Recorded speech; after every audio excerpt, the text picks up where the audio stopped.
Bilancio più che positivo in termini di gestione della sicurezza. Il concerto di ieri sera a Trieste degli Iron Maiden, che ha visto un'affluenza di circa 15.000 persone, ma positivo anche in termini economici, 1 milione di euro dallo sbigliettamento e almeno altrettanti di ricaduta nell'indotto. Il servizio di Andrea Rossini.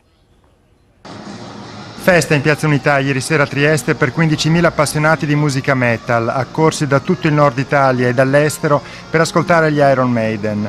Successo dell'iniziativa anche dal punto di vista economico, sia per i biglietti venduti, oltre 1 milione di euro gli incassi, che dal punto di vista dei benefici per l'indotto. Secondo Guerrino Lanci, albergatore già presidente di Promo Trieste, la ricaduta sul solo comparto ricettivo triestino, ristorazione e servizi, del concerto degli Iron Maiden può essere stimata tra il 1 milione e il 1,5 milioni di euro, considerando in particolare la presenza degli spettatori giunti dall'estero.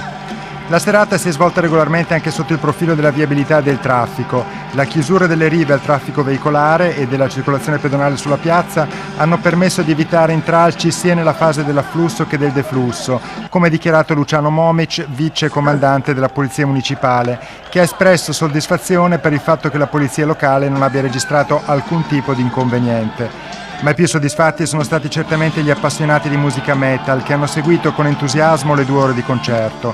Il cantante degli Iron Maiden, Bruce Dickinson, ha animato la serata parlando anche dei recenti attentati in Francia e Germania.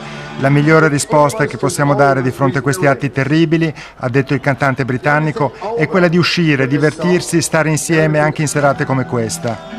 Dopo la tappa triestina si avvia così verso la conclusione il tour degli Iron Maiden The Book of Souls. L'ultima data sarà quella del Festival Heavy Metal di Wacken in Germania il prossimo 4 agosto.